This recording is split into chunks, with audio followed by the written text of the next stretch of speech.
Yesterday, we discussed the speculative demand for money, and we said that it is inversely proportional to the rate of interest.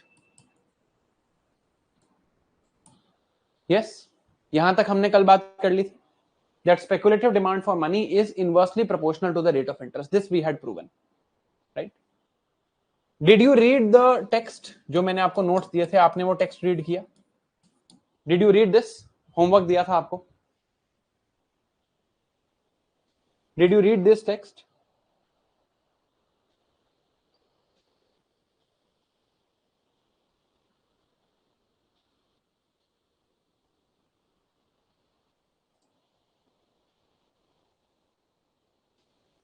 All right.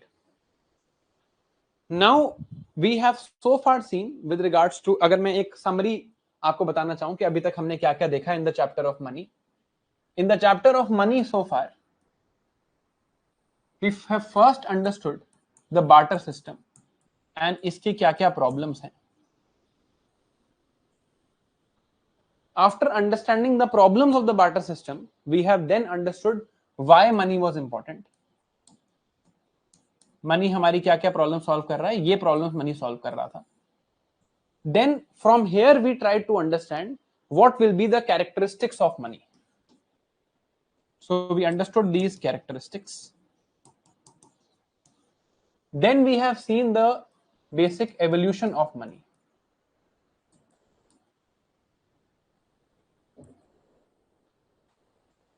When we were seeing the evolution of money, we then tried to understand this evolution of money. We tried to understand that, okay, there was firstly the full reserve system. Then there was the fractional reserve system. And then finally there was the limited reserve or minimum reserve system. We also saw how RBI came into the picture, or why there was specialization and the need for a central bank, and how this has evolved. After this, we came to the next topic, which was the demand for money. Now, in the demand for money, we understood two things. One was transactive demand and one was speculative demand. देखो, जितनी आराम से बिना notes खोले मैं board पे ये topics लिख रहा हूं, उतनी ही कंफर्टेबली आपको भी ये चीजें लिखने की एबिलिटी होनी चाहिए. अगर मैं आपको बोलता, अगर ये ऑफलाइन क्लास होती, तो maybe I would have asked one of you to come and say कि अच्छा यार बताओ क्या क्या पढ़ा है हमने अभी तक, बोर्ड पे लिख के दिखाओ. तो you should be just as comfortable because we are reading in a very logical sequence. Now, in the demand for money, we understood that there is a transactive demand and there is a speculative demand. When we try to understand a transactive demand,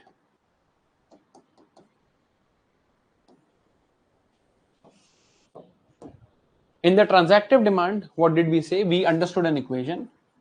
Money demanded for transactions into velocity of money is equal to price level into output, which was basically GDP. So I can say that money demanded for transactions is equal to GDP upon velocity of money. What is the meaning of velocity of money? एक बार बताना. Meaning of velocity of money. Meaning of velocity of money.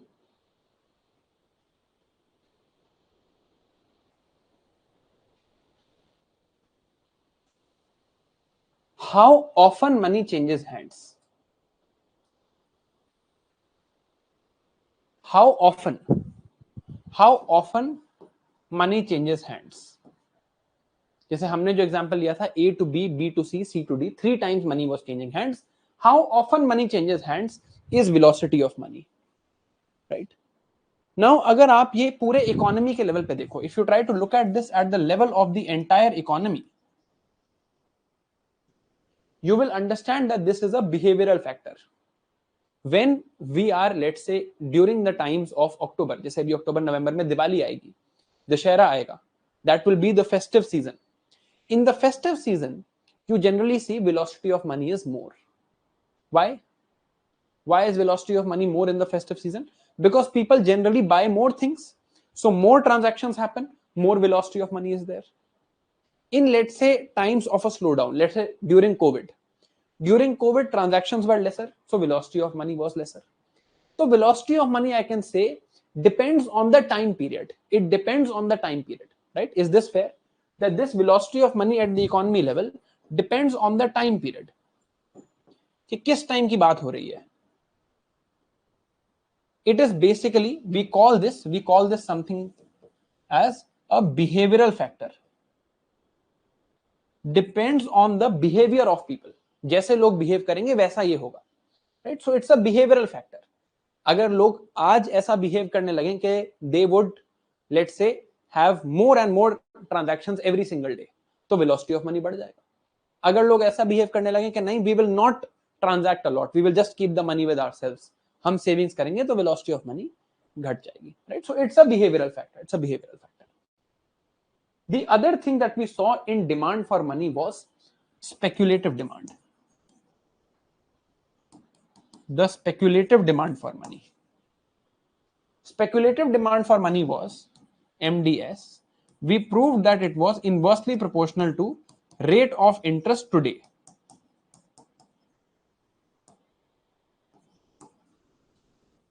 Inversely proportional to rate of interest today. So I can write that speculative demand for money is equal to some constant K divided by rate of interest. ये constant क्या है matter नहीं करता, some constant divided by rate of interest. Rate of interest बढ़ेगा. आज का अगर मुझे लगेगा today, if I feel rate of interest is high, मुझे आज लग रहा है रेट ऑफ इंटरेस्ट हाई है, तो अब कैलकुलेशन करो अपने दिमाग में जो हमने कल सीखी थी. Do this calculation. Today I feel that rate of interest is high. That means tomorrow rate of interest will fall.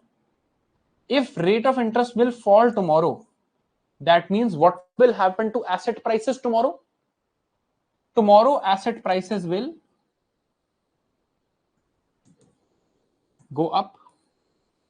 If tomorrow asset prices will go up, then then what will be my decision today?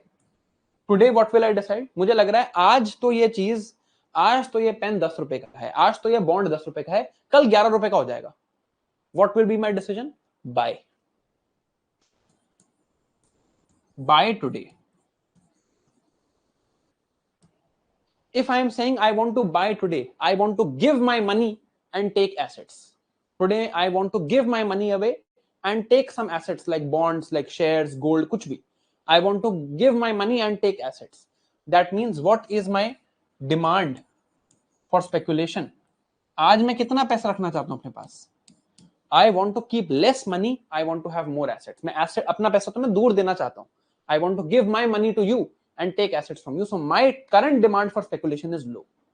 Today rate of interest is high, MDS is low. यही हमने कल देखा था. ये calculation आपके board पे समझ आ रही है आपको? Are you able to understand this calculation on the board?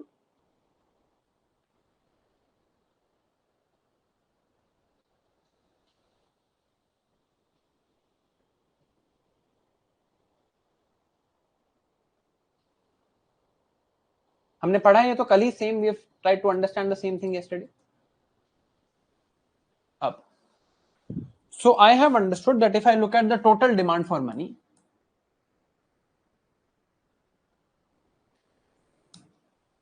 इसमें तीन चीजें थी जो प्रिकॉशनरी मोटिव था. We saw three things: transactive, speculative and precautionary. Precautionary को हटा देते हैं, वो तो इमरजेंसी फंड है, वो कुछ अलग से कांस्टेंट है. Total demand for money, let's say money demanded total will be equal to transactive demand and speculative demand.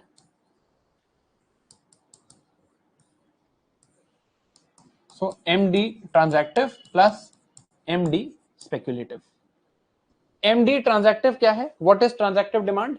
GDP divided by velocity of money plus MD speculative is some constant divided by R. some constant divided by rate of interest.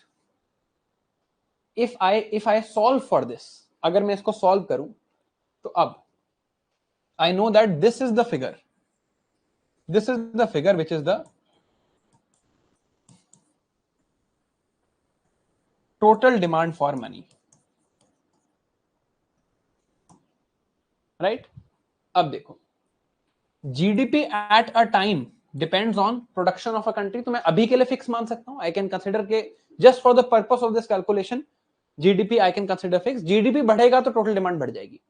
yes, इस calculation से पता चल रहा है that यहां पर ये GDP अगर बढ़ेगा तो टोटल डिमांड बढ़ जाएगी. ये तो कांस्टेंट ही है, इसको छोड़ देते हैं. Velocity of money is a behavioural factor, depends on how people are behaving in the economy. तो जीडीपी बढ़ेगी तो टोटल डिमांड फॉर मनी बढ़ जाएगी. अब इंटुइटिवली सोचो, लॉजिकली सोचो, बिल्कुल सही बात है भाई. जीडीपी बढ़ेगी मतलब ज्यादा ट्रांजैक्शंस होंगी, मोर इनकम, मोर एक्सपेंडिचर, मोर प्रोडक्शन. तीन तरीके हैं जीडीपी मेजर करने के, income, expenditure and production. GDP बढ़ रही है मतलब final goods and services produced बढ़ रहे हैं. What is definition of GDP? Total value of final goods and services produced in an economy. Final goods and services बढ़ रहे हैं, right? People will ask for more money क्योंकि उन्हें वो goods खरीदने होंगे. तो जीडीपी बढ़ेगी तो टोटल डिमांड बढ़ जाएगी, बिल्कुल सही बात है. Velocity of money is behavioural factor. अब इसको भी हम इंटुइटिवली सोच सकते हैं.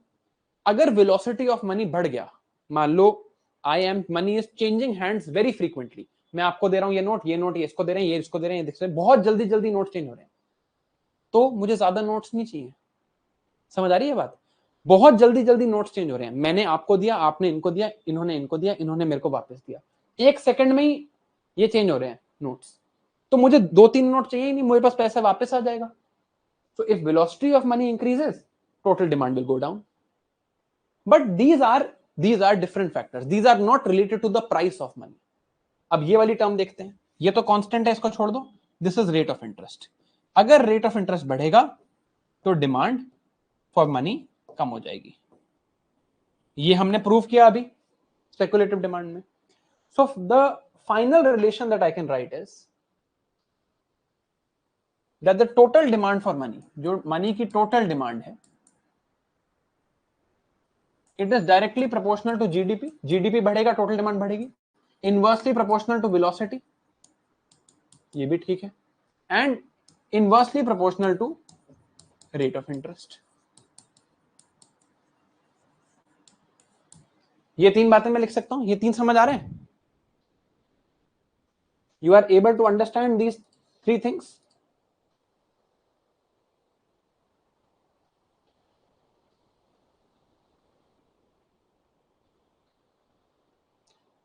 अब कल रात को जब क्लास खत्म हुई, this was what I was trying to show you. I was trying to show you this that now if I use the law of demand, I can say ceteris paribus, all other things remaining constant. So GDP remaining constant, velocity remaining constant, ceteris paribus, quantity demanded of money is inversely proportional to price of money. What is price of money? Interest rate.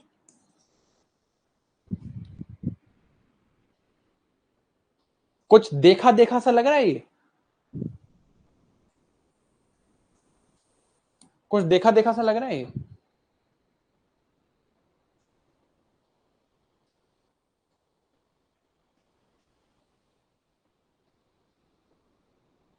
क्या है? We have just come back to law of demand. Are all the topics connected now? Law of demand for money.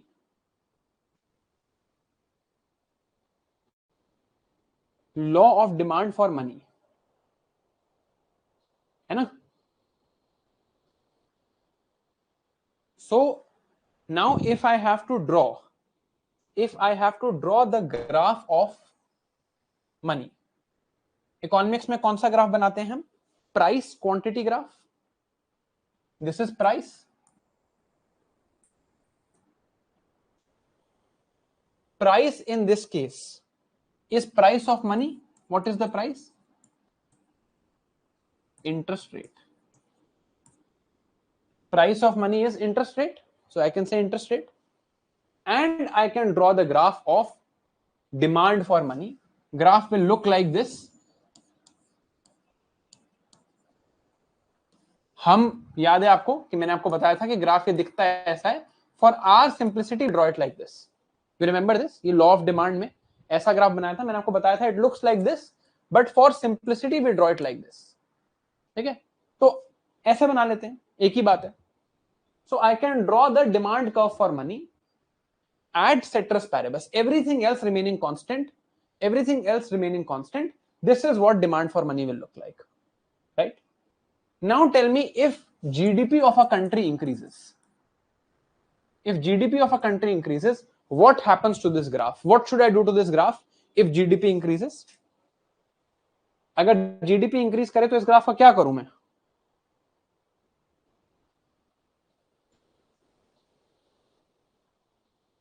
सोच के बताना. Shift outward. Very good यार, शानदार.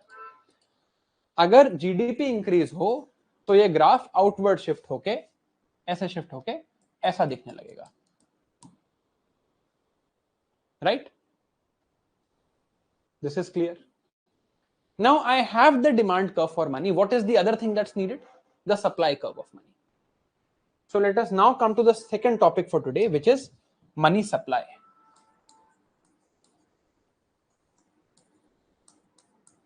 Supply curve for money बनाते हैं. Who supplies money in the economy?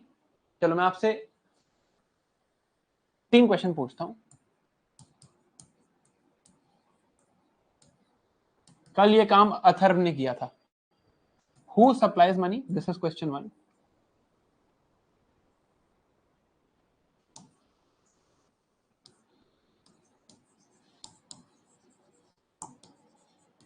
Second question is, does this entity care about price of money?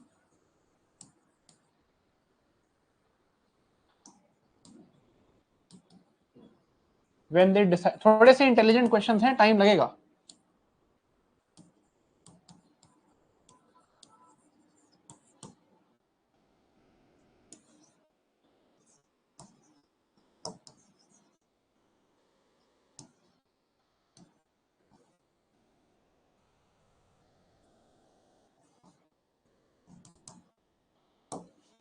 तीन question हैं. पहला, who supplies money in the economy? This is question 1.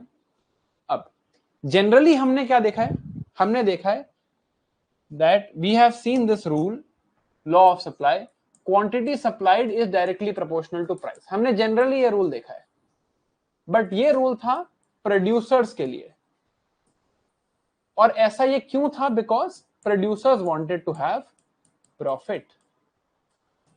इसीलिए second question है कि जो भी ये एंटिटी मनी सप्लाई करती है इंडियन इकोनॉमी में, जो भी एंटिटी मनी सप्लाई करती है, क्या ये एक प्रॉफिट मेकिंग एंटिटी है? क्या ये इसलिए है यहां पे कि ये प्रॉफिट बना सके? So does this entity care about the price of money when they decide about supply, और do they care about something else? कल जब हमने अथर्व को कुछ बनाया था, अथर्व का काम क्या था? प्रॉफिट बनाना था या कोई और चीज इंश्योर करना था जिससे मेरी पूरी करेंसी चलती है? ये याद करना है कि does this entity care about price of money, और do they care about something else? कोई और चीज जो वो इंश्योर करना चाह रहे थे जिससे मेरी पूरी इकोनॉमी चलेगी? ये सेकंड क्वेश्चन है. थर्ड, अगर आपने पहले 2 का आंसर कर लिया तो आप थर्ड का आंसर कर पाओगे. मनी का सप्लाई कर्व कैसा होगा? What should the money supply curve then look like? आपको मैं 3 मिनट देता हूं to think about these 3 questions. Let's see what you come up with. And फिर एक बहुत ही इंटरेस्टिंग चीज मैं आपको दिखाऊंगा.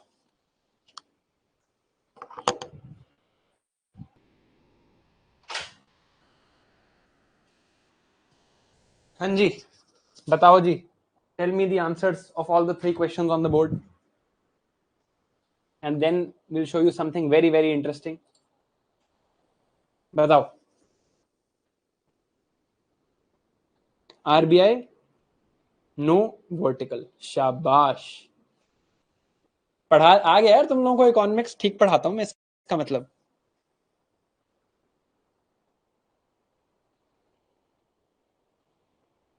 सेकंड क्वेश्चन का आंसर यस कौन दे रहा है यार? अथर्व का काम कल क्या था?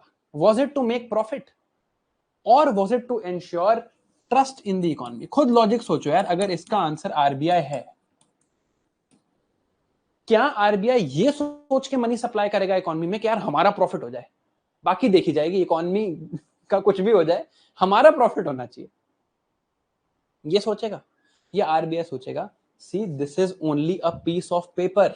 अपने सामने कोई भी करेंसी नोट खोलो, आपको कल एक करेंसी नोट दिखाया था, आरबीआई गवर्नर का साइन है उस पे, आप आरबीआई गवर्नर के साइन की वजह से मान रहे हो कि ये जो नोट है ना, इसकी वैल्यू 200 रुपए है। तो आरबीआई का प्राइमरी ऑब्जेक्टिव क्या है? What is the primary objective of RBI? अगर आप आरबीआई गवर्नर हो and you are signing the note, what is your primary objective? Most लोगों ने सही आंसर दिया है, trust, maintain trust in the economy. लोग ये ना बोलने लगे यार कि एक कागज का टुकड़ा मेरे किसी काम का नहीं है, right? Maintain trust in the economy primary objective है आरबीआई का। So will they care? This is the primary objective ना। Will they care about price of money? No. Now you are supplier, you don't care about price of money. याद करो micro economics, most लोगों ने सही answer दिया, फिर भी कुछ लोगों का आंसर गलत था, मुझे ये चीज सही नहीं लगी यार। अगर आपको पता है, अगर आपने ये दोनों का आंसर सही दे दिया है, then you should not have any problems giving the third answer. You are a supplier who does not care about price of money. That means price कुछ भी प्राइस हो, आपकी सप्लाई उतनी ही है। No matter what the price is, you will supply whatever is right for trust. अगर आपको लगता है इतनी सप्लाई बहुत है, अब प्राइस यहां हो, आप इतनी सप्लाई बहुत करोगे क्योंकि आप ये सप्लाई ट्रस्ट के लिए कर रहे हो। You are not supplying this for money, you are not supplying this for making profit, you are only supplying this to ensure trust in the economy. So when the supply does not care about the price, what do we call it? Perfectly non-responsive or perfectly inelastic, है ना? कई लोगों ने सही answer दिया, but जिन्होंने गलत किया, ये देखो, ये बेसिक्स आप गलत करोगे तो फिर मजा नहीं आएगा। If it is perfectly inelastic, what will the shape of curve look like? Vertical. Exactly vertical. भाई इतना प्राइस है तो भी यही सप्लाई है, इतना प्राइस है तो भी यही सप्लाई है, इतना प्राइस है तो भी यही सप्लाई फिक्स्ड है। प्राइस कुछ भी हो जाए, इतना ही सप्लाई करेंगे। This is what the supply curve will look like. So let's make the graph of money now. This was the demand curve of money. अब मुझे क्या बनाना है? Supply curve of money. This is the supply curve, so I can से supply of money.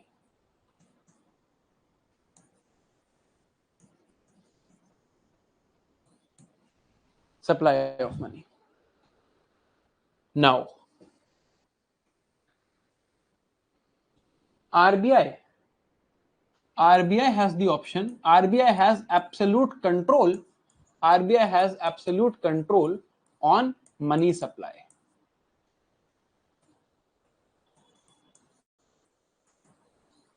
है ना?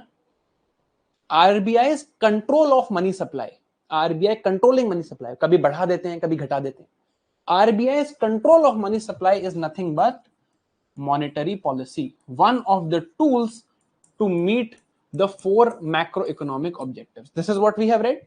Monetary policy is one of the tools to meet the 4 macroeconomic objectives. On this curve, what can the RBI control? RBI can control supply of money. Now, ये चीज आप में से बहुत लोगों ने पहले पढ़ी होगी, रटी होगी। Now you will understand it fully with the help of 2 graphs. जो बोर्ड पे लिखा है वो समझ आ रहा है? अगर समझ आ रहा है, I will show you something so interesting now कि आपके जितने भी आज तक के आपने ये चीजें बहुत बार पढ़ी होंगी, but today it will become absolutely clear. Board पे जो लिखा है वो समझ आ रहा है?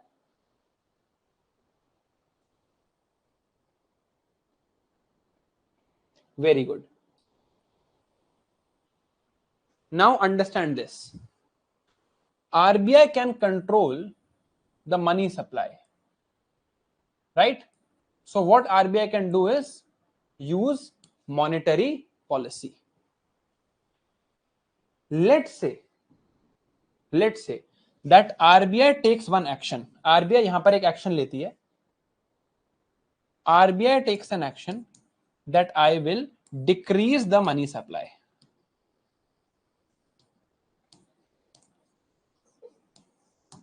RBI कहती है हम मनी सप्लाई कम कर देंगे.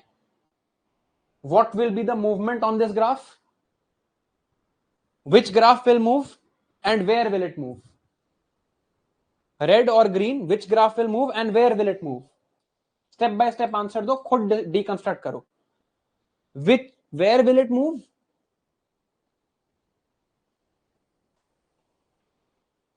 Supply curve will move inward. Very good. First answer is correct. Supply curve will move inward. Supply curve is now here.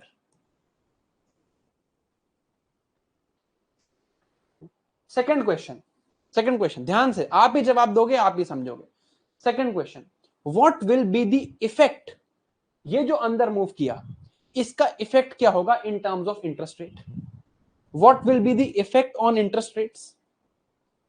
How will interest rate get affected? Effect of interest rate. इस graph का interest rate पे क्या effect होगा? Very good. Interest rate will increase. Again, let's follow step by step. Interest rate earlier was here. This was the interest rate. Now this is the interest rate. Interest rate has increased. Interest rate has increased.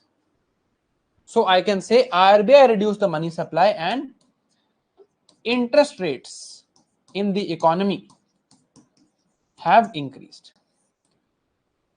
Now कई लोगों को कभी कभी ये doubt आता है, तो मैं क्लैरिफाई कर देता हूं कि कौन सा इंटरेस्ट रेट है. This is all the interest rates. सारे इंटरेस्ट रेट्स लिंक्ड होते हैं. जैसे कि मैंने बैंक में पैसे दिए, बैंक मुझे, ऑल्दो बैंकिंग में this will become more clear, मैंने बैंक में पैसे दिए, बैंक मुझे कुछ सेविंग्स इंटरेस्ट रेट देगा. बैंक ने मान लो मुझे 4% रेट ऑफ इंटरेस्ट दिया, फिर बैंक आगे लोन देगा. बैंक आगे लोन दे रहा है 10% इंटरेस्ट रेट पे. बैंक ने मेरे से 100 रुपए लिए, bank has to give back to me next year 104 rupees, 4% rate of interest. Bank will give loan of 100 rupees. Bank will take interest on that loan of 10%. So I gave 100 rupees to the bank. Bank will return 104 rupees. Bank gives loan further of 100 rupees. Bank will get 110 rupees. So bank 6 रुपए कमाता है. This is how banks make money. So all the interest rates are connected. If I say interest rates go up, savings interest rate also goes up. Loan interest rate also goes up. Interest rates go up. Interest rates go up. Ab third question for you guys. I have established that interest rates go up. What is the effect of this on aggregate demand? Effect जो बताना है वो components of aggregate demand के हिसाब से बताना है. Which components of aggregate demand will get affected and what will happen? ये बताओ, कंपोनेंट्स ऑफ एग्रीगेट डिमांड कौन कौन से अफेक्ट होंगे? Which components of aggregate demand will get affected? Only consumption है ना? दो होंगे ना, तो दोनों लिखो. Consumption and investment will reduce. दोनों एक नहीं, दोनों लिखो ना, पूरा बताओ, ऐसे नहीं. Consumption and investment both will reduce. So aggregate demand has 4 components, C, I, G and X minus M. This investment will go down and consumption will go down. So overall I can say aggregate demand will go down.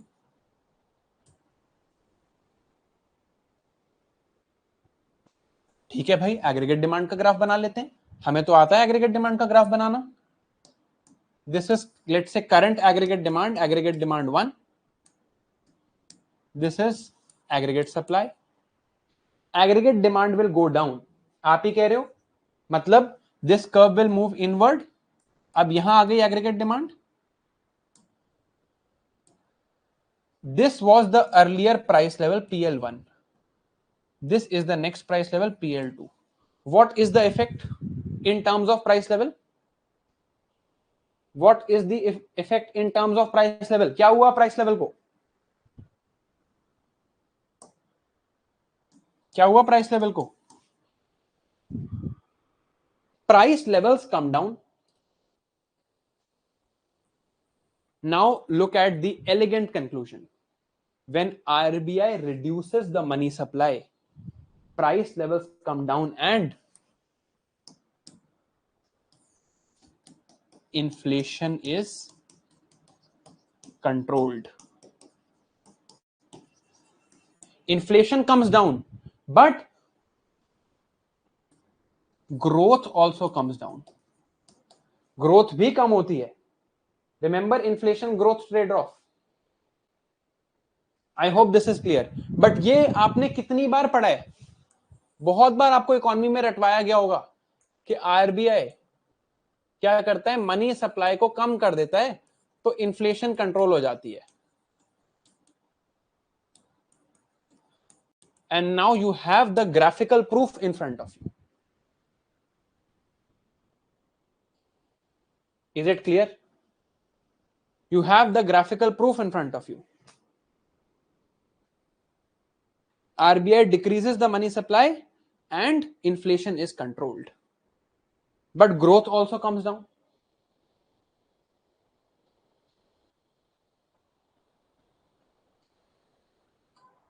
कुछ रटना तो नहीं पड़ा. Nothing to mug up. Everything very logically we have constructed. इसलिए मैं आपको कह रहा था पूरी इकोनॉमी में I will not make you mug up anything. We'll just deconstruct everything very very logically अगर आप याद रखोगे तो. Now same task for you. Task for you is if RBI increases the money supply. आपको 3 minute मिलेंगे. देखो answer देना बहुत आसान है क्योंकि आंसर तो ऑब्वियसली उल्टा ही होगा जो हमने अभी लिखा है उसका. But if RBI increases the money supply, your task is make the graphs. Make the graph. आदत होनी चाहिए आपको. And tell me the conclusion. RBI ने अगर मनी सप्लाई इंक्रीज करी तो क्या होगा? Make the graph and tell me the conclusion. You have 3 minutes. मैं भी बोर्ड पे बनाऊंगा. In 1 minute I will also start making on the board. अपनी नोटबुक में ग्राफ बनाइए and tell me what conclusion can be drawn here.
चलो मैं भी बनाता हूं.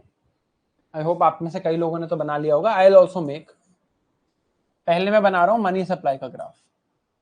Price and quantity. Price of money is interest rate. I know this is demand for money. This is unchanged. I know this is supply of money, money supply. RBI has decided to increase the money supply. So this is money supply 2. In this case, what can I say? Interest rates have decreased.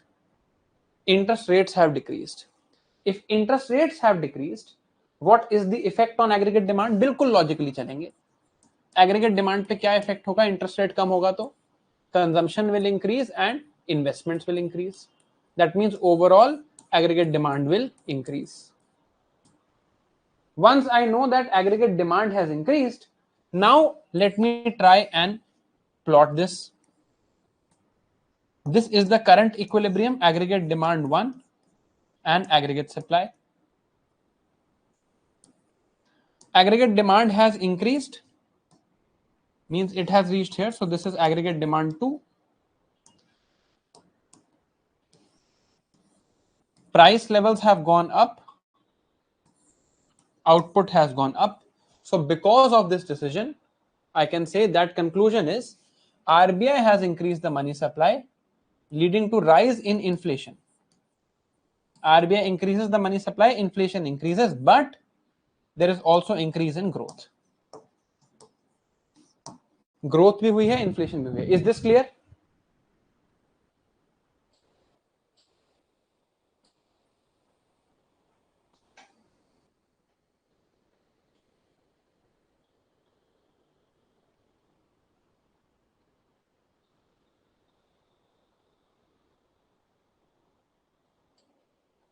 You were able to, I hope you guys were able to draw this graph. ठीक है? I hope you were able to draw this graph. Now the conclusions are clear to me. The conclusions are clear to me. What happens in the case of, we have seen this, we have seen the money demand, we have seen the money supply, what happens, and what happens here, that money supply increased, interest rate comes down, consumption increase, investment increase, aggregate demand goes up, price level goes up. We have seen this effect, right? Up. Now let's read. Now we have to read. Okay. Now the next topic that I'm going to show you, I think 4 questions have come in prelims in 10 years from this 2 pages. From these next 2 pages 4 questions have come, and जितने भी inflation, money और banking के question हैं, वो हम सब एक साथ में I will do in one class. One test of about 100 questions will be there for you. About 100 questions, one test, one class I will take, जिसमें inflation, money and banking तीनों के सारे क्वेश्चन होंगे. 100 क्वेश्चन का test होगा, and that will be like prelims for you. उसका proper cut off decide करेंगे और उसका टेस्ट लेंगे. अब let's read from here. See, money is created by the central bank. Money is created by the central bank, right? Now money created by the central bank gets multiplied by banks. अभी आपको ये चीज clear नहीं होगी. अभी आप कहोगे कैसे. I'll just come to this. इसको मैं आऊंगा, मैं इस पे आऊंगा. I'll teach you this today only, how money gets multiplied by banks. ठीक है? And this leads to the actual money circulating in the economy called the money supply. Right? How money gets multiplied, we'll see. ठीक है? How much money gets multiplied? अगर RBI creates 1 rupee, central banks can make it into 5 rupees also. Central banks can multiply it into 7 rupees also. ये level कितना होगा, ये भी RBI ही decide करता है. We'll see this thing today only. This is called money multiplier. इस पे भी बहुत बार क्वेश्चन आया है पेपर में. We'll see this today only. Right? And this is the actual money circulating in the economy called money supply. Now,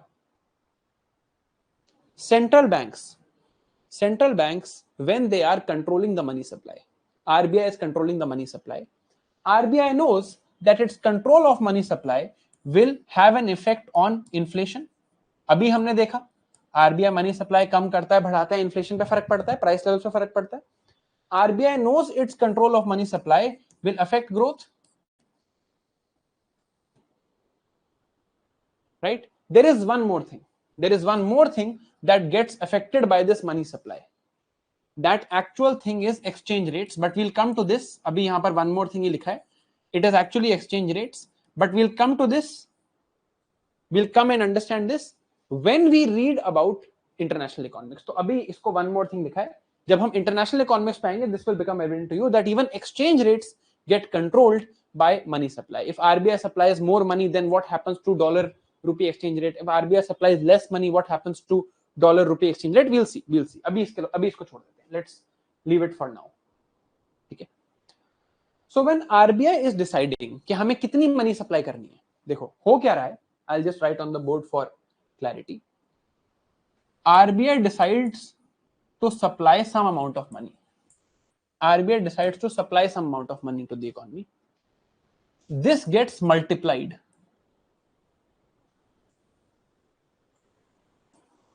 मान लो RBI ने डिसाइड किया हम सर्कुलेट करेंगे 100 rupees, this gets multiplied through the banking system. How it gets multiplied, we'll see. Gets multiplied through the banking system, becomes 500 rupees. And how much multiplication? यहाँ कितनी multiplication हुई है? 5x, 5 times multiplication हुई है. How much multiplication happens? Even this is controlled by RBI. So RBI controls this and RBI controls this. Even this is controlled by RBI. कितने पैसे आएंगे और कितनी multiplication होगी, ये भी आरबीआई कंट्रोल करता है. मल्टीप्लिकेशन कैसे होती है हम देखते हैं. Since both these factors are controlled by RBI, RBI controls the final money supply in the economy. This is the final money supply. RBI controls the final money supply in the economy. How does RBI decide? कि कितनी रखनी है money supply? RBI ये भी control करता है और ये भी कंट्रोल करता है. तो आरबीआई कैसे डिसाइड करता है कि ये नंबर कितना रखना है और ये नंबर कितना रखना है? आरबीआई लुक्स एट, आरबीआई को पता है कि इन नंबर्स के बेसिस पे हमारी इन्फ्लेशन भी इफेक्ट हो सकती है, तो आरबीआई इन्फ्लेशन भी देखता है. आरबीआई को पता है कि ग्रोथ भी इफेक्ट हो सकती है, तो आरबीआई ग्रोथ भी देखता है. एक और चीज भी है, वो भी है एक्सचेंज रेट भी है. वो कैसे है वो बाद में देखेंगे इंटरनेशनल इकोनॉमिक्स में. इन तीनों चीजों को दिमाग में रखता है. But what is the ultimate objective? Ultimate objective क्या है? ट्रस्ट.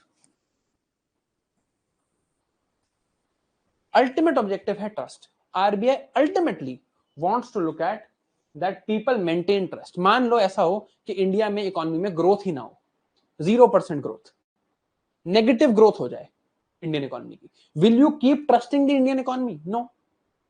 ऐसा हो जाए $1 इक्वल टू 20 लाख रुपीज हो जाए, will you trust the Indian economy? No. आप कहोगे यार ये पेपर की तो कोई वैल्यू ही नहीं है. ऐसा हो जाए कि इंडिया में इन्फ्लेशन हो जाए 5000%, कि आज ये पेन 10 रुपए का है, अगले साल ये पेन हो जाए 500 रुपए का, 50 टाइम्स बढ़ जाए. Will you trust the Indian economy कि यार ये पेन देने के लिए 500 रुपए देने पड़ रहे हैं? आप ये नहीं, आप पेन खरीदना बंद कर दोगे, आप इस नोट की वैल्यू करना बंद कर दोगे. आरबीआई का ऑब्जेक्टिव क्या है? कि आरबीआई ने उस नोट पे साइन किया हुआ है. आरबीआई ने उस नोट पे साइन किया हुआ है. If RBI has signed that note, its ultimate objective is trust. So RBI's ultimate objective is that you maintain trust in the economy. और अब हम RBI के functions देखेंगे. We will see that RBI's functions are all controlled by the fact that you maintain trust in the economy. आप economy में trust maintain करते रहो. This RBI wants. ठीक है. अब कैसे इंश्योर होगा ट्रस्ट? इन्फ्लेशन भी कंट्रोल रहनी चाहिए, ग्रोथ भी डिसेंट रहनी चाहिए, एक्सचेंज रेट भी ठीक रहना चाहिए. इन बेसिस पे, इन 3 बेसिस पे, on the basis of these 3 factors, RBI can ensure that you are maintaining the trust in the economy. So on the basis of these 3 factors, RBI decides how much money they are creating and how much money is going to be multiplied. समझ आ रही है बात? Money multiplication में बताता हूं, ये समझ आ रहा है? फिलोसफिकल बेसिस समझ आ रहा है of what we are discussing?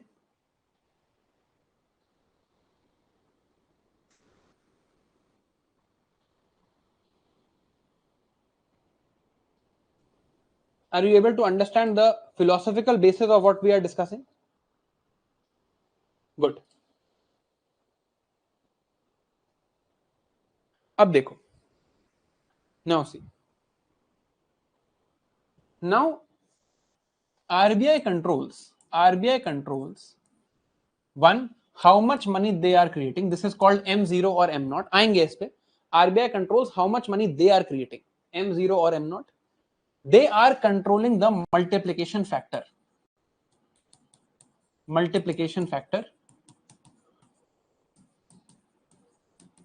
Which is small m. This multiplication factor is called, as the name suggests, money multiplier.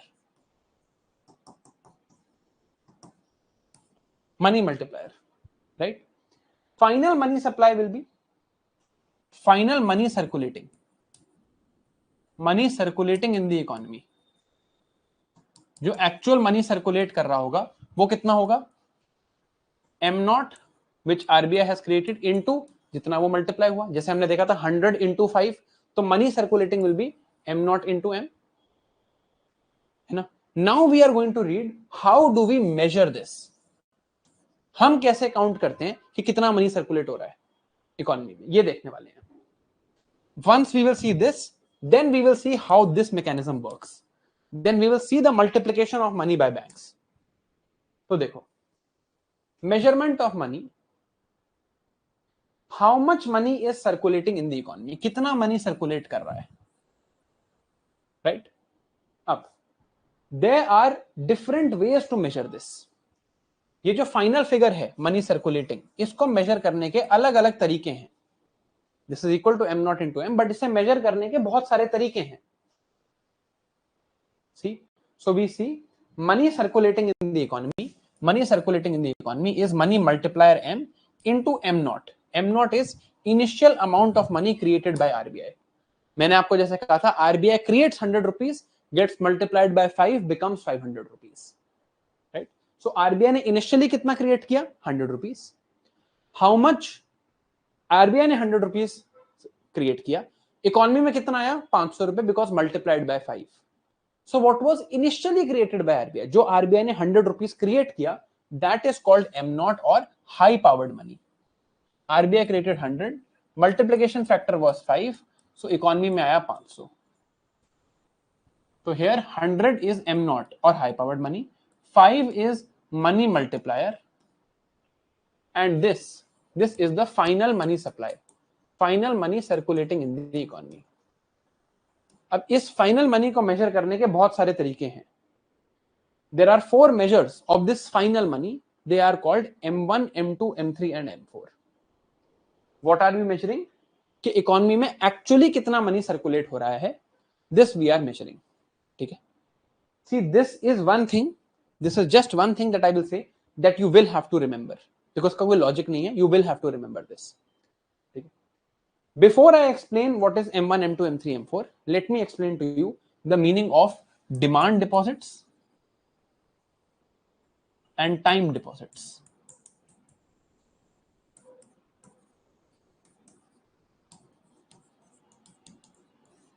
देखो, you go to the bank, open a current account or a savings account. आपने deposit करा bank में पैसा, आपने कहा मेरे को savings account खोलना है. You all know what a savings account is. You went to the bank and you opened a savings account. Now in this savings account, when can you get the money back? आप पैसे वापस कब ले सकते हो? मैंने आज मान लो सेविंग्स अकाउंट खोला, तो मैं कब पैसे ले सकता हूं सेविंग्स अकाउंट के वापस? Money that I have put on savings account, when can I get it back?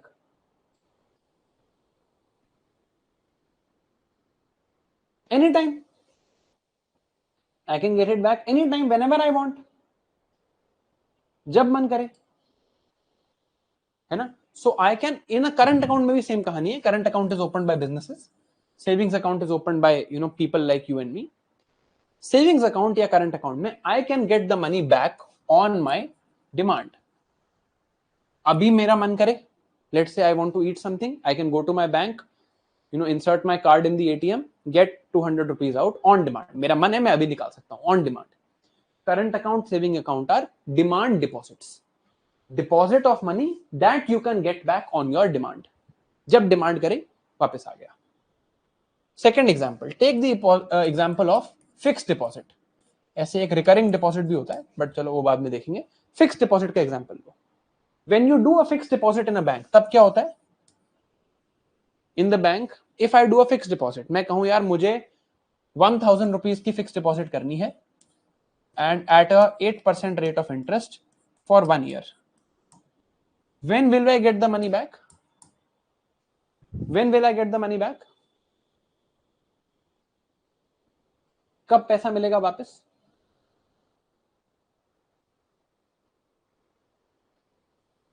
After 1 year. After 1 year, I will get the money.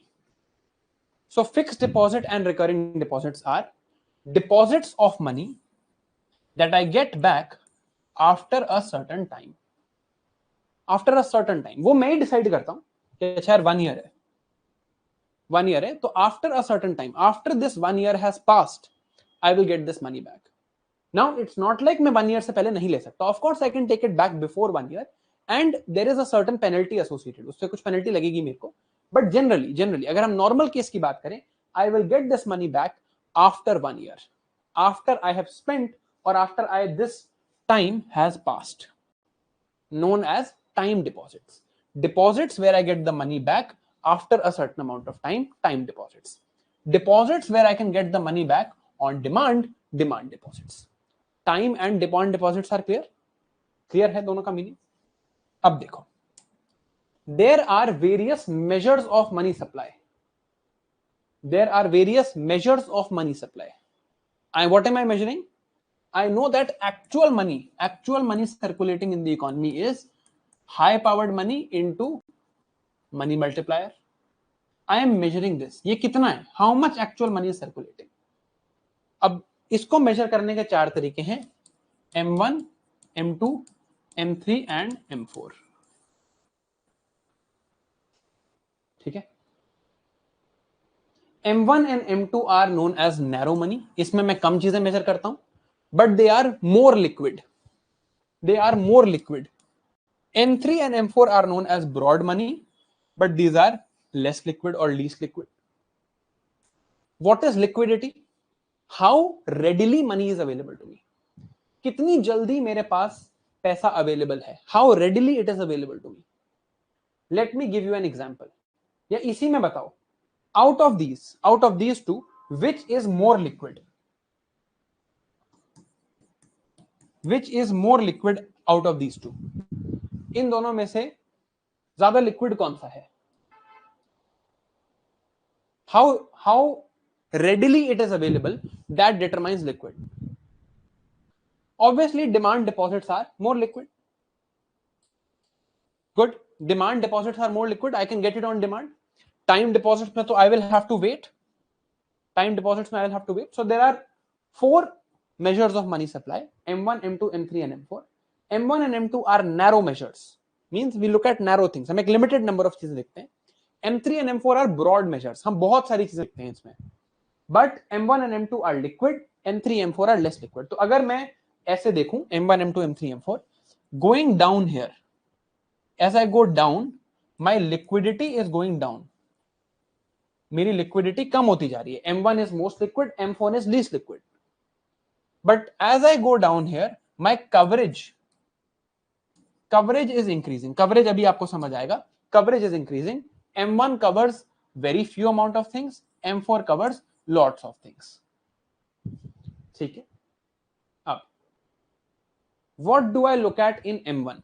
M1 में मैं क्या मेजर करता हूं? This you'll have to remember. कोई logic नहीं है इसका. This is just various ways of measuring. This you will have to remember. There is no other alternative other than remembering this. M1 is currency in circulation plus demand deposits.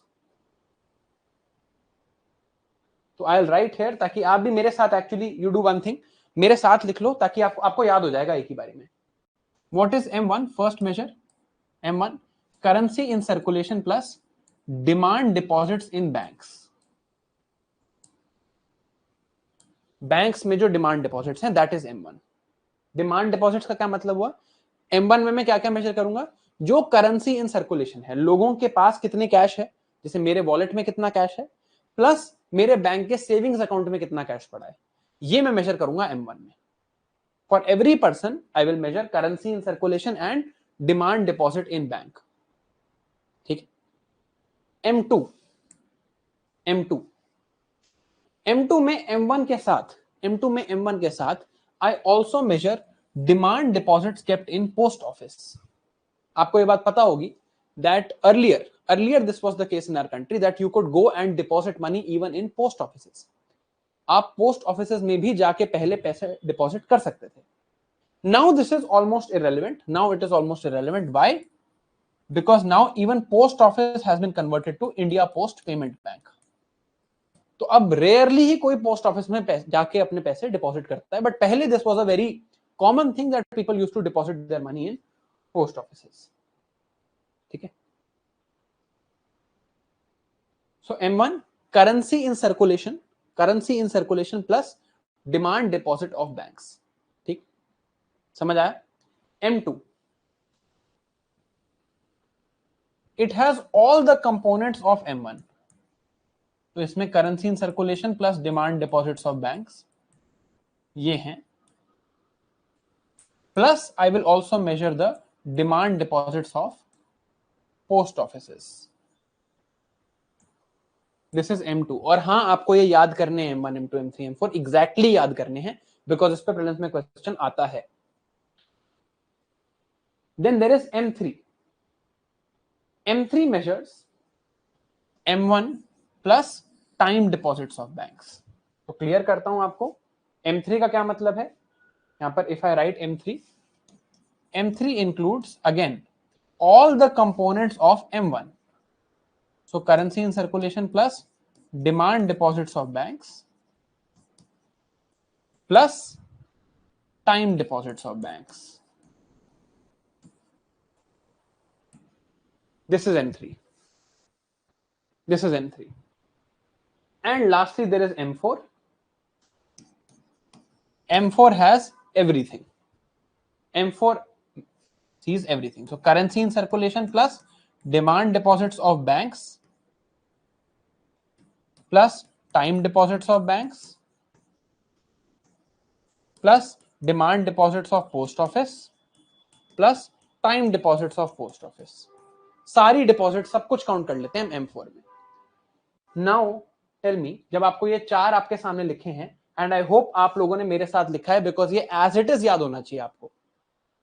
As it is, I want that this thing you guys remember. Now is it clear that as I go down my coverage is increasing. ये सबसे broad है. M4 therefore called broad money, covers the most things. M3, M4 actually both are called broad money, but just for an idea, देखो सारा cover कर रहा है. Banks का time deposit भी, बैंक्स का डिमांड डिपॉजिट भी, पोस्ट ऑफिस का भी डिमांड डिपॉजिट, पोस्ट ऑफिस का टाइम डिपॉजिट और करेंसी इन सर्कुलेशन, सब कुछ M4 सब कवर कर रहा है.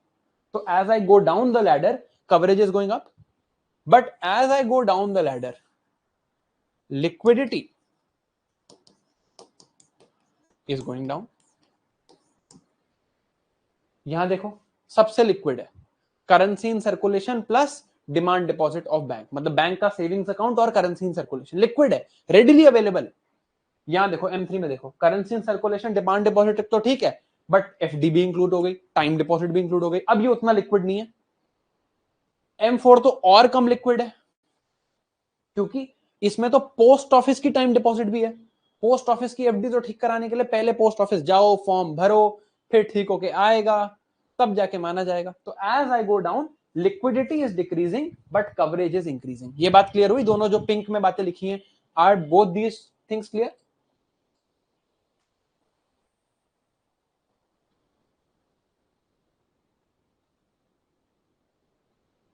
याद भी हो गए होंगे, आई होप. याद हो गए तो आपका टेस्ट में एक क्वेश्चन ठीक हो गया. एक नहीं, 3 क्वेश्चन ठीक हो गए अगर आपको ये याद है तो, और याद नहीं है तो 3 क्वेश्चन गलत हो गए. अब देख लो. सो M3 and M4, right, increasing coverage, decreasing liquidity, ये हमने देखा.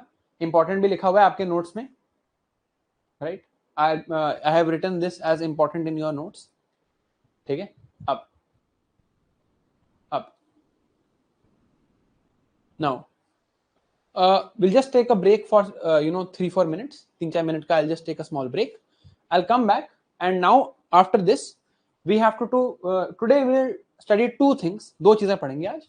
One is RBI's ability to create money. So we'll look at the income of RBI and assets and liabilities of RBI. This is one thing we'll look at, and what is seniorage, etc. ठीक है. Second, we'll look at the multiplication of money by banks. ये दोनों चीजें हम समझेंगे, right? So we'll understand both these things, the multiplication of money by banks and the money creation by RBI. Let's just take a very small break, and I'll come back and we'll do these 2 things.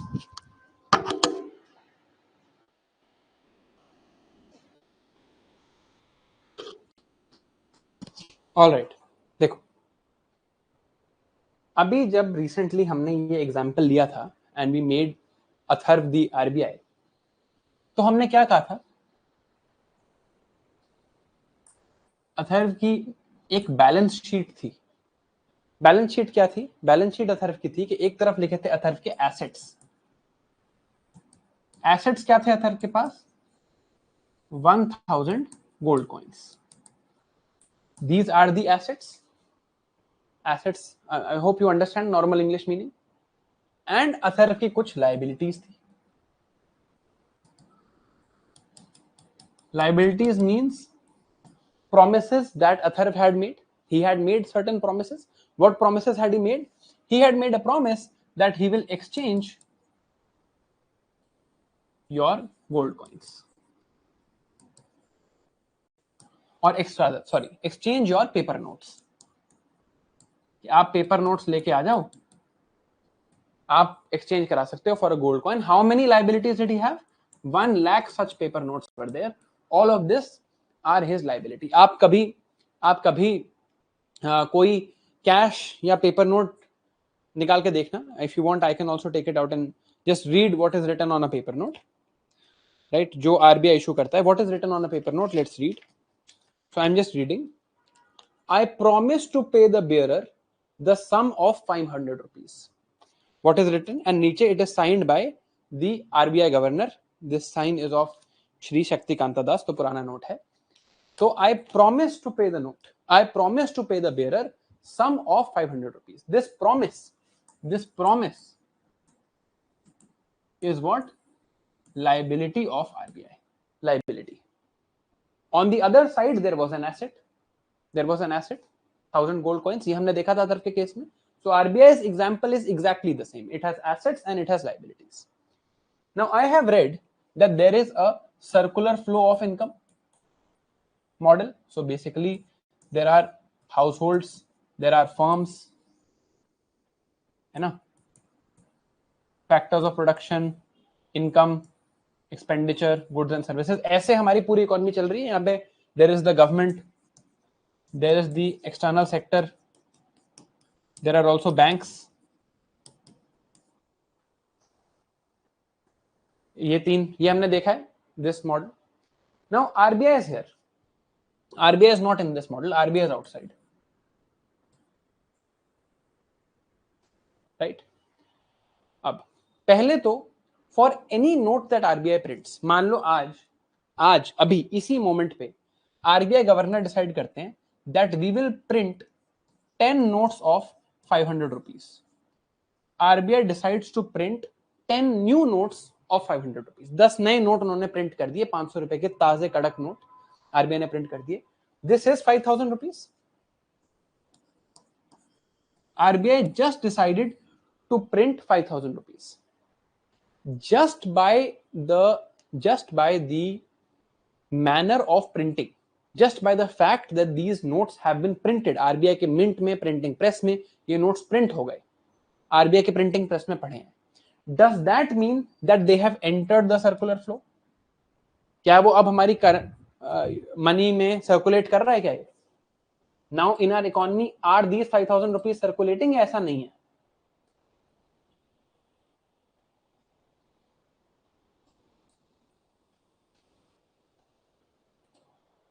Tell me. Just by printing? नहीं ना.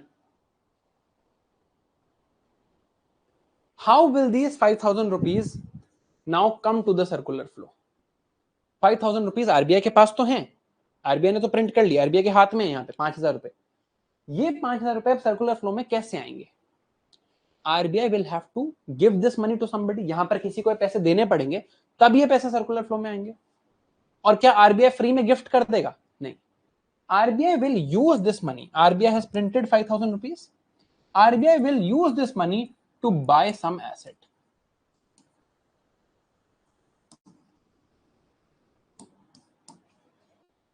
है ना.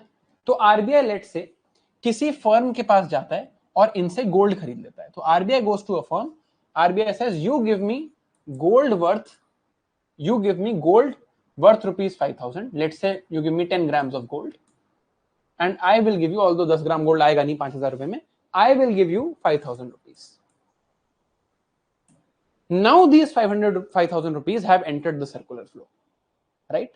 RBI got gold and RBI gave back 5,000 rupees. So this is one way. RBI can also go to the government. Government कौन सा asset देगी RBI को? RBI can give this 5,000 rupees to the government. Then government can inject this into the money, into the circular flow. What asset will government give? What asset will government give? कौन सा asset है government के पास जो मैं दे रहा था अथर्व को कल? What asset will government give? Government bond. Government will give government bond.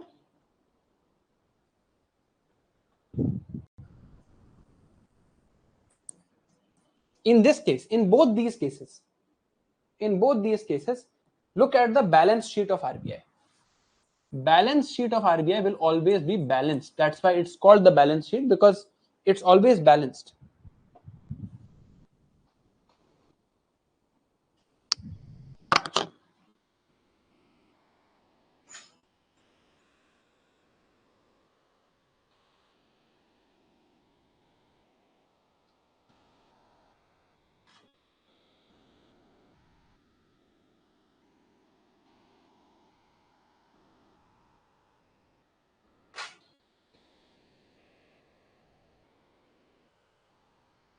No, I didn't touch this.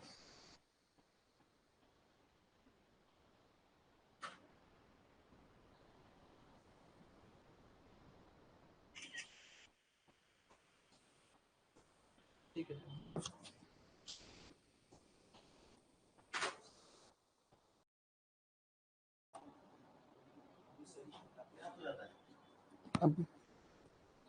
No, I have to refresh it. Now it's okay.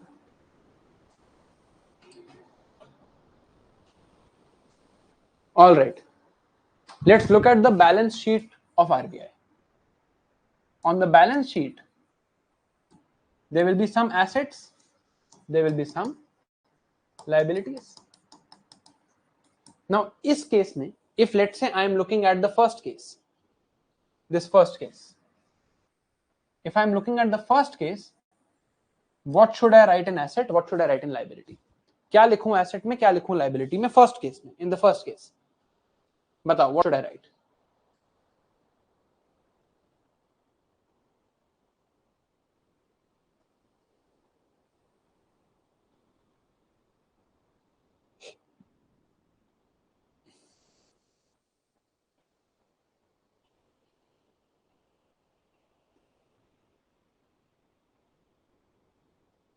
Sorry यार, बस आपकी चैट खोल रहा हूं, एक सेकंड, 1 सेकंड.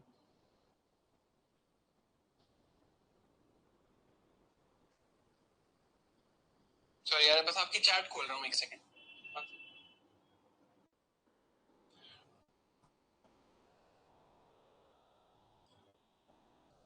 ठीक है, fair enough.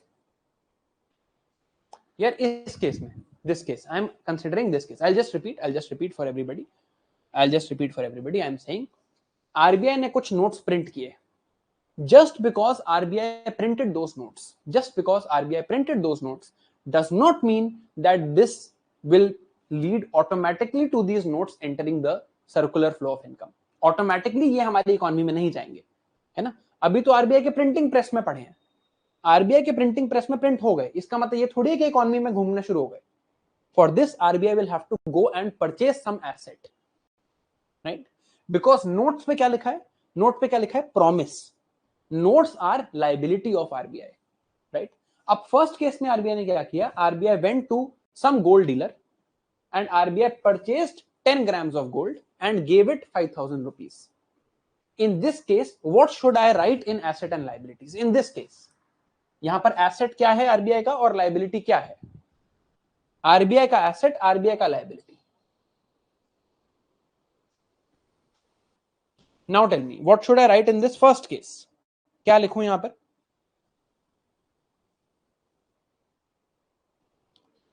In the first case, asset here is 10 grams of gold.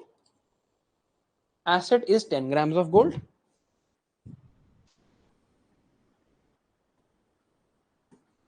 And liability here is 5,000 rupees,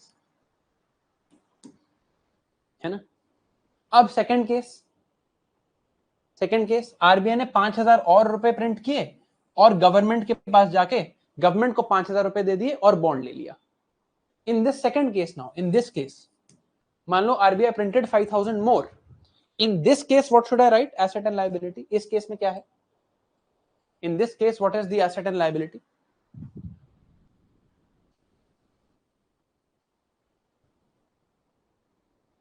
What is asset? What is liability? Asset is now, second case, asset is bonds and liability again is rupees 5,000. ठीक है, अब देखो,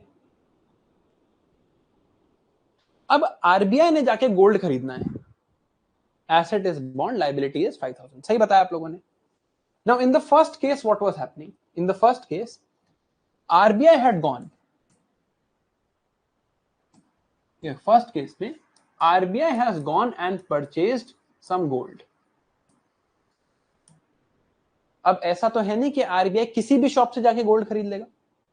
it's not like RBI will go to any shop, ऐसे सड़क पे चलते चलते कि चलो आज सीपी से गोल्ड खरीद लेते हैं. This is obviously not how RBI will operate. RBI will have some or the other fixed place. RBI को होगा यार यहां से जाके हम खरीदेंगे, this is the place will go and buy from, right, where they are sure of the purity, let's say where there is some contract, some licenses there. So people with whom RBI deals directly, RBI आपसे या मेरे से deal नहीं करता है. People with whom RBI deals directly, आप या मेरे से तो डील नहीं करता है आरबीआई, ऐसा तो नहीं है. Does any of you have an account in the RBI? नहीं ना, हमसे डील नहीं करता है. RBI deals with certain firms और डील्स विद द गवर्नमेंट. देखेंगे आरबीआई के फंक्शंस में, उसमें it is written, it is banker to banks, it is banker to governments. Central government का अकाउंट है आरबीआई में, स्टेट गवर्नमेंट का अकाउंट है आरबीआई में, सारे बैंक्स का अकाउंट, एसबीआई का, एचडीएफसी का अकाउंट है आरबीआई में. हमारा नहीं होता. It deals with banks, it deals with certain firms, it not with people. People with whom RBI deals directly with are known as primary dealers.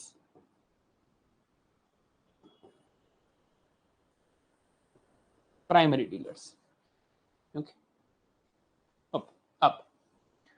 Now.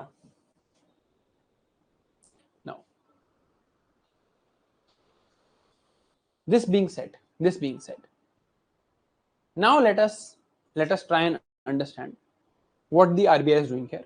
तो RBI की balance sheet में, on the balance sheet of RBI, there will be some assets and there will be some liabilities. Now RBI itself is a bank. RBI खुद भी एक bank है. अभी के लिए RBI को भूल जाओ, अभी के लिए forget about RBI. Think about any normal bank. Any normal bank, आपके घर के पास जो भी बैंक हो, let's think of SBI for example, जब लंच टाइम ना चल रहा हो. ठीक है, तो जब लंच टाइम ना चल रहा हो, व्हाट इज एसबीआई? मान लो एसबीआई की बात कर रहे हैं.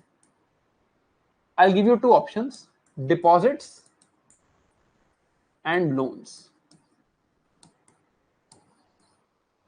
Which of these for a normal bank, RBI को छोड़ो, for a normal bank, which of these is an asset and which of these is a liability? कौन सा asset है, कौन सा liability है? कौन सा asset है, कौन सा liability है? सोच के बताना. Asset is that thing that will give me future income. Liability is जिस पे मुझे पैसे वापस करने पड़ेंगे. डेफिनेशन से सोचो यार, एसेट वो चीज है जिसपे I will earn future income.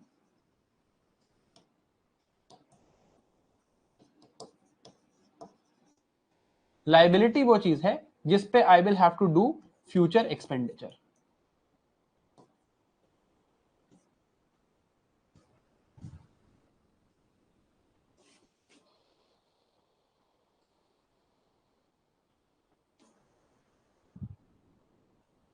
खुद सोचो. देखो, अगर मैं बैंक के पर्सपेक्टिव से सोचूं, from the bank's perspective, bank ने किसी को लोन दिया है, bank has given loan to somebody, bank will get money in return. Bank को पैसा मिलेगा. Bank has gotten deposit, bank के पास डिपॉजिट आया है. In the future bank will have to do certain expenditure on this. जो भी rate of interest होगा बैंक को पे बैक करना पड़ेगा. है ना। बैंक को मैंने आज एसबीआई को 100 रुपए डिपॉजिट दिया, रेट ऑफ इंटरेस्ट इज 4%, अगले साल they will have to return 104 rupees to me, so deposit is a liability for the bank. Bank gives 100 rupees loan to me. Next year I have to return. In the future I have to return 110 rupees to the bank. Loan is asset for the bank. तो asset होगा bank का loan, liability होगी deposit. With that being sorted, let us now look at the balance sheet of RBI. Let us look at the balance sheet of RBI. Tomorrow we'll read this in detail. अभी हम बस देख रहे हैं balance sheet in RBI. RBI के assets क्या हैं? What are the assets of RBI? Gold, gold तो एसेट है. गवर्नमेंट बॉन्ड्स एसेट है. Loans given by RBI, RBI भी लोन्स देता है, आरबीआई भी एक टाइप ऑफ बैंक है. आरबीआई किसको लोन देता है, क्यों देता है, हम देखेंगे. Loans given by RBI, this is asset. Foreign exchange reserves, RBI keep some dollars with itself. वो डॉलर्स आरबीआई के तो एसेट है, आरबीआई के लिए तो वो एसेट है, यूएस गवर्नमेंट के लिए लायबिलिटी है. आएंगे इस पे जब एक्सचेंज रेट पढ़ेंगे, this will be clear. There are foreign exchange reserves and there are some bonds of foreign governments. Indian government के भी बॉन्ड रखता है आरबीआई, कुछ फॉरेन गवर्नमेंट के भी बॉन्ड रखता है RBI. So these are the assets that RBI has, right? Liability, currency तो हमने देखा, currency notes, and currency notes are 98%. ये पूरी liability में maximum currency notes हैं, right? Then deposits kept with RBI. Deposits kept with RBI. Bank है RBI, मैंने RBI में डिपॉजिट रखा, मैं नहीं रख सकता, but governments and banks can keep deposits with RBI. So deposits with RBI are liability of RBI. And lastly borrowings of RBI, ये अभी आपको क्लियर होगा. अभी हमने देखा था deposit and loan. We saw deposit and loan from bank's perspective.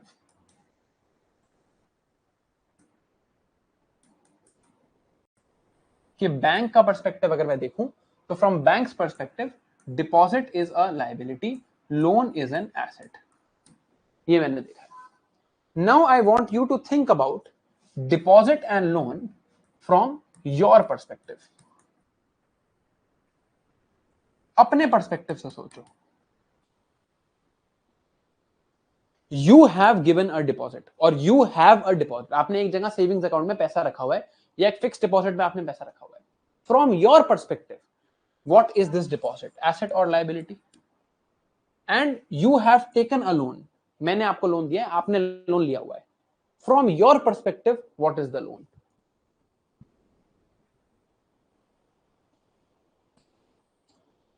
Asset और liability आपके पर्सपेक्टिव से, from your perspective.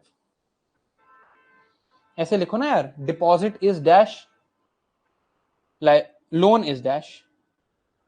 From your perspective deposit is an asset, आपने डिपॉजिट किया है, फ्यूचर में इनकम मिलेगी. लोन इज लायबिलिटी, आपने लोन लिया है, फ्यूचर में आपको रीपे करना पड़ेगा, आपको कुछ इनकम यहां पर देनी पड़ेगी. Simple. Asset is something where I am going to get a future income. If I have put some money in a fixed deposit, in the future I will make some money off of it. Liability is where I have to give money. If I have taken a loan, in the future I will have to give money, right? So this is the balance sheet of RBI. This is the balance sheet of RBI. एक आपसे request है कि ये जो pages यहां पे लिखे हुए हैं, ये जो पेजेस यहां पे लिखे हुए हैं, please read this, please read this. कल हम इसको डिस्कस करेंगे, we'll discuss this tomorrow. I want to discuss the multiplication of money with you today. वो थोड़ा conceptual है, तो आज हम multiplication of money discuss कर लेते हैं, right? अब ठीक है, we'll come back and read this tomorrow. We will come back and read this tomorrow. We'll come back and read this tomorrow.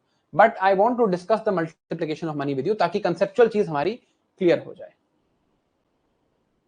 अब देखो,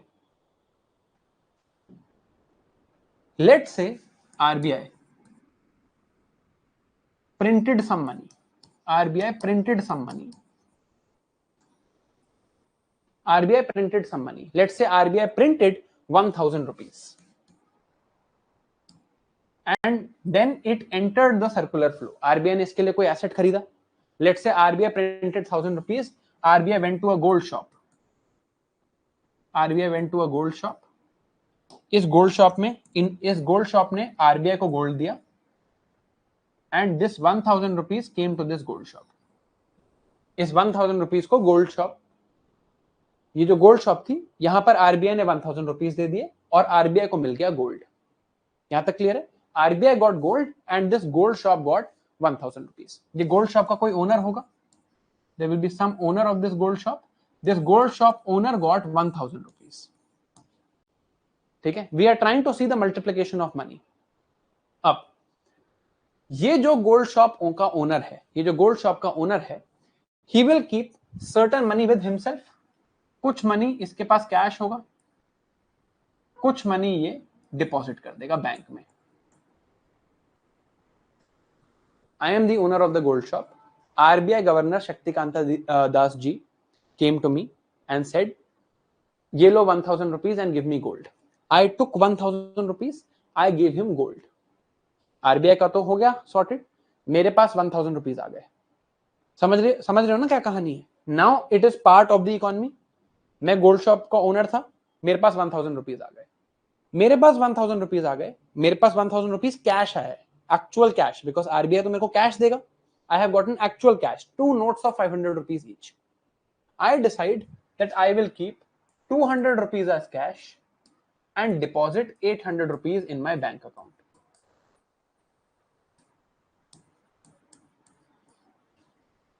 In my bank account. यहां तक क्लियर है?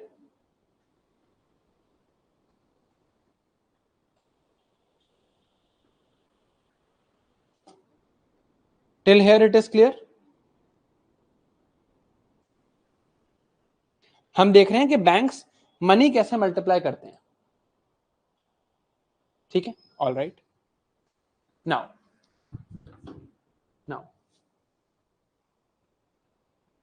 मेरे बैंक का नाम है SBI. So I went to SBI and in SBI, now SBI has 800 rupees. My SBI account has 800 rupees and I have in my pocket 200 rupees. I have in my pocket 200 rupees. हम मान लेते हैं this ratio is, I'll just write one thing here called cash deposit ratio.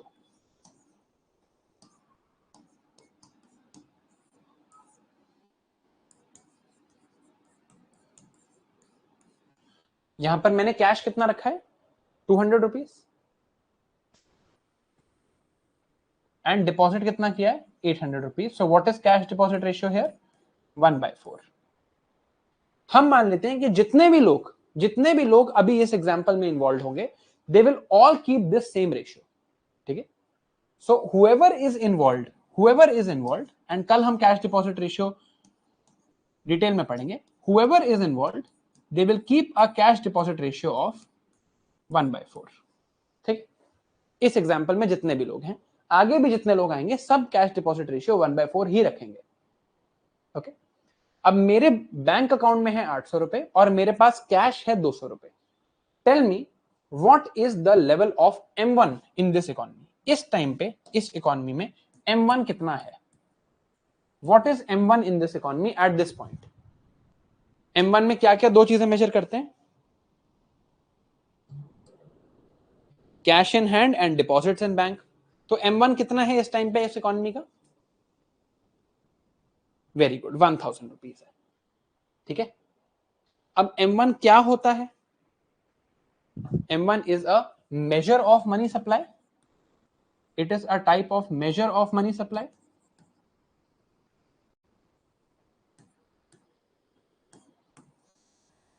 It is a measure of actual money in the economy, तो हम M1 ही count करेंगे। तो अभी मैंने देखा at this stage, at this first stage I can say that M1 was 1000 rupees. अब देखो आगे क्या होता है।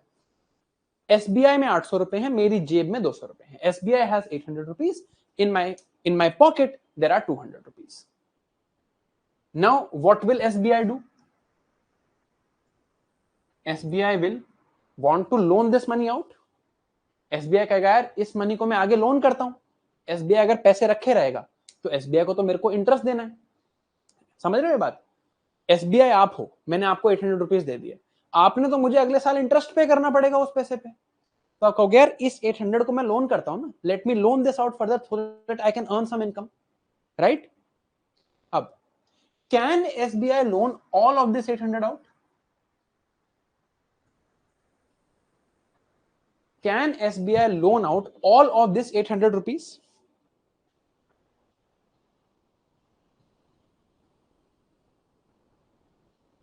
No. Why not? अच्छा नो तो सब लिख रहे हो, why? क्यों भाई? Why? Why can't SBI loan out all of this?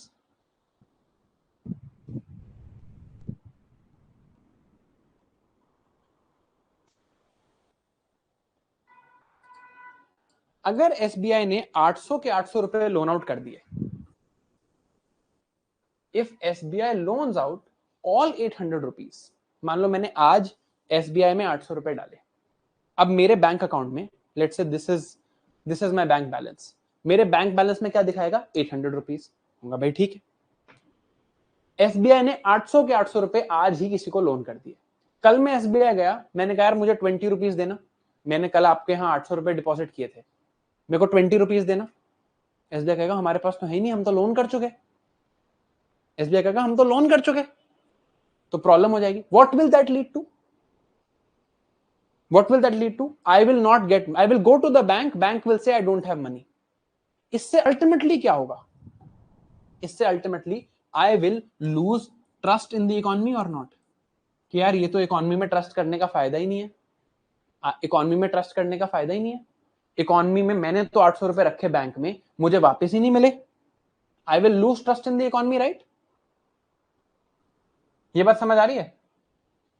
तो अब ट्रस्ट इंश्योर करने का, if SBI, I'll write this line, if SBI loans out all this money, if SBI loans out all money, I will lose trust in the economy. Trust in the economy will be gone. Whose job is it to maintain trust in the economy? किसका काम है trust? Trust maintain करने का काम है RBI का। तो RBI will tell SBI कि देखो यार तुम सारे पैसे लोन आउट मत करो, सारे पैसे लोन आउट मत करो, have some reserves, have some money with yourself. तो RBI मान लो कहता है कि यार you must have about 10% reserves, 10% आप रिजर्व्स रख लो, ठीक है? तो SBI क्या करेगा? SBI will keep 80 rupees as reserve and it will loan out 720 rupees. It will loan out 720 rupees. This ratio here is called reserve to deposit ratio. Reserve by deposit. And what is this ratio in this case? 10%. And who has decided this reserve to deposit ratio? This has been decided by RBI. है ना? यहां तक clear? 10% is just an example. यहां तक clear है?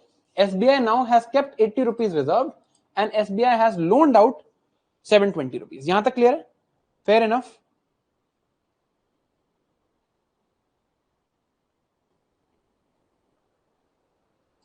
ठीक, अब देखो यहीं से एग्जांपल लेता हूं। मान लो ये 720 रुपीज का लोन लिया उर्वशी ने, 720 रुपीज का लोन लिया है उर्वशी ने। Urvashi took this loan to buy something from Vineet. तो उर्वशी ने 720 रुपीज का लोन लिया और विनीत को ये पैसे दे दिए। Urvashi took some loan and gave some money to Vineet, ये मनी विनीत को दे दिया। ठीक है, अब देखो Vineet now has 720 rupees. Vineet now has 720 rupees. Of this 720 rupees he will keep some as cash, 1/4 he will keep as cash, rest he will deposit, right? Vineet now has 720 rupees, so 1/4 of this, 1/4 of this, which is 180 rupees, Vineet will keep as cash, and Vineet will go and deposit the rest in his bank account. So he'll deposit 540 in his bank account. His bank is HDFC. Now comes the question. Now comes the question, and this is the last question for today. यहां पर आज खत्म करेंगे, but I want all of you to give the right answer. Please सोच के बताना.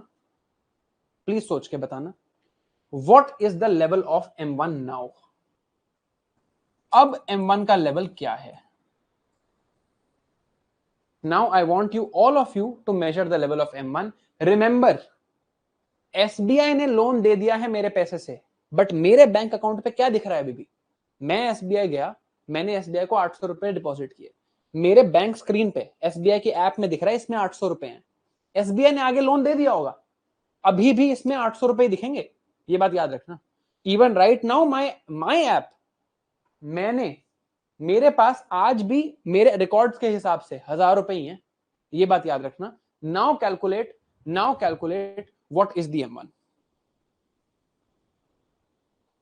Calculate what is the M1 in this case. बताओ क्या M1 है अब?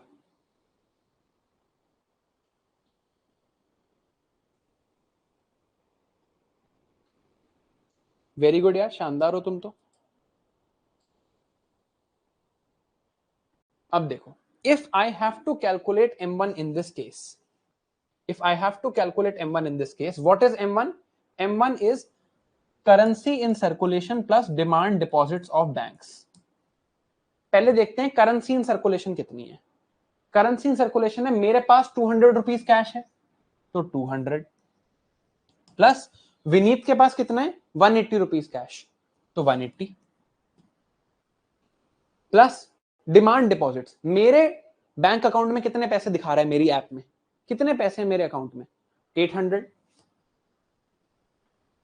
प्लस विनीत के बैंक अकाउंट में क्या दिखा रहा है 540। उर्वशी बेचारी के पास तो पैसे नहीं है, वो उन्होंने तो सारे दे दिए विनीत को। Urvashi has no money, she has given everything to Vineet. इस सबको मैं ऐड करूंगा तो क्या आएगा 1720। 1720 आ गया। अब देखो how much money did RBI print. RBI ने कितना प्रिंट किया था 1000। आरबीआई ने कितना प्रिंट किया था 1000। What is actual money circulating? Actual money circulating आपने बनाया 1720। M1 is measure of money supply. What did I tell you? Money supply is equal to money multiplier into M0। Money supply कितना है economy में 1720। RBI ने क्या print किया था 1000। So here multiplication factor, money multiplier in this case has come out as 1.7. Money multiplier has come out as 1.72। 1.72 समझ आया? RBI ने 1000 रुपए प्रिंट किए थे, बट इकोनॉमी में कितने सर्कुलेट हो रहे हैं 1720। और मैं आगे I can keep making this cycle कि ये 540 विनीत के बैंक में गए, एचडीएफसी भी आगे इसको कहीं लोन करेगा, वो भी बैंक में डालेगा। I can keep making this, I have just shown this for an example. But did you see that RBI printed 1000 rupees, circulation में है 1720। Banks have multiplied money in the economy. Banks have multiplied money in the economy.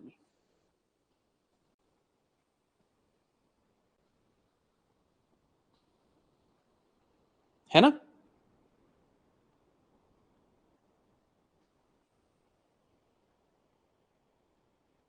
यार I will not explain this again, please watch this part of the video again, हमने बहुत धीरे समझा है।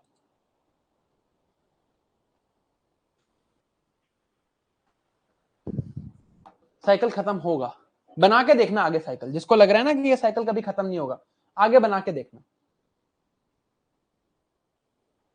He is saying कि sir ये cycle तो आगे खत्म ही नहीं होगा।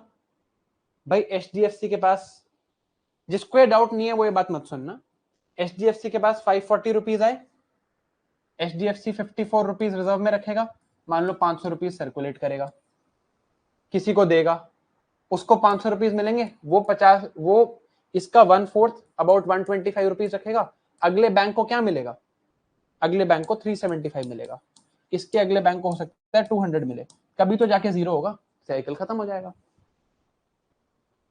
So at some point this cycle will end. At some point this cycle will end, and if you want, you can draw this. You can draw the further cycle कि आगे क्या होगा. But banks have, because of the banking system, money printed by RBI has multiplied in the economy. Multiplied in the economy. अब समझ आ गया? Till here it is clear? Till here it is clear? Just इतना statement clear है?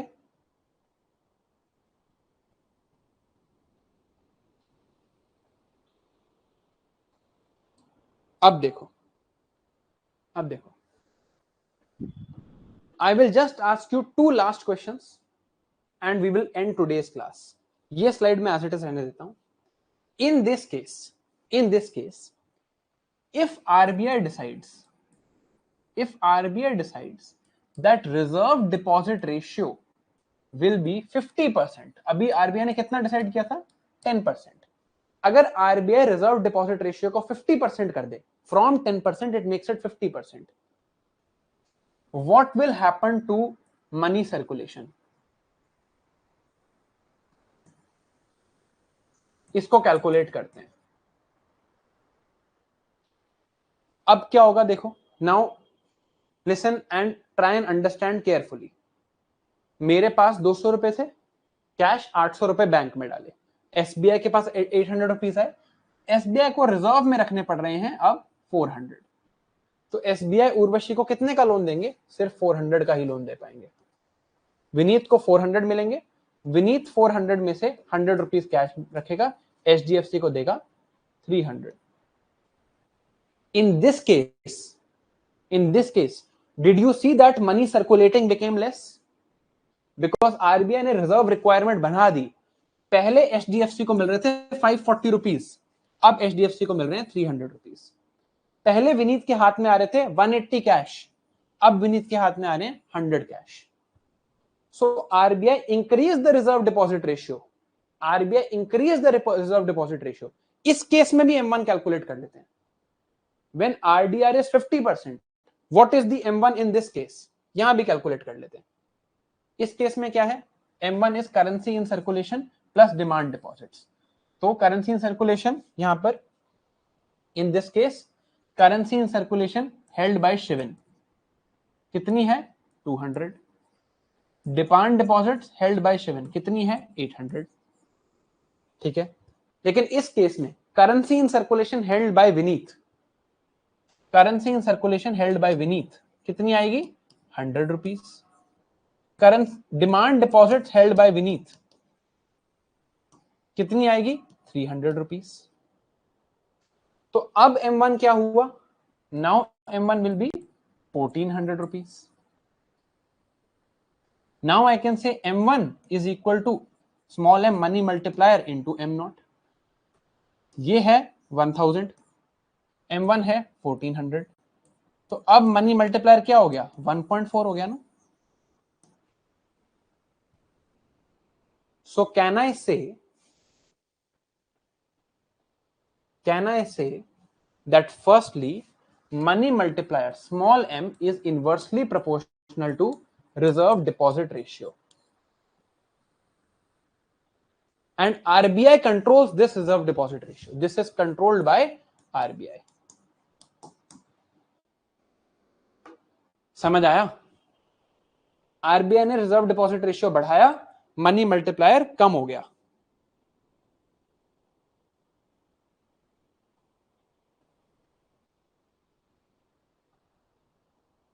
ठीक है, अब एक चीज आपको सोच के आनी है और कल की क्लास हम यहीं से स्टार्ट करेंगे।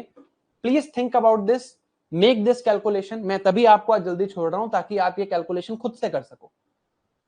आई am giving you this last question इसी कैलकुलेशन में, और ये कैलकुलेशन आपकी नोट्स में भी है and it is very easy to make. Assume कर लो CDR is 1/4 and RDR is 10%, और ये कैलकुलेशन करना। आई होप आपने मेरे साथ भी की होगी। ये क्वेश्चन है which I am leaving you with, और कल हम डिस्कस करेंगे। अभी CDR था 1/4, यानी कि 25% करेंसी डिपॉजिट रेशियो था। अगर करेंसी डिपॉजिट रेशियो 50% हो जाए, what will be the money multiplier? Assume कि RDR सेम है, RDR stays same at 10%।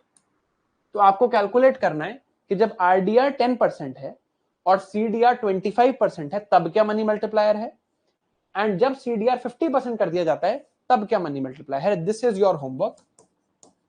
कल हम यहीं से स्टार्ट करेंगे, कल हम बिल्कुल यहीं से स्टार्ट करेंगे और we'll go forward and understand monetary policy tomorrow. Just one last announcement, one important announcement guys.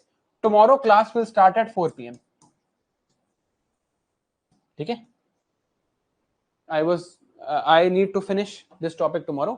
आज थोड़ा आधा घंटा लग गया। I was looking at the essay paper. The class will start at 4 PM tomorrow. ठीक है, चलिए, all right guys, thank you. कल मिलते हैं। ये क्वेश्चन सॉल्व करके आना, कल मिलते हैं।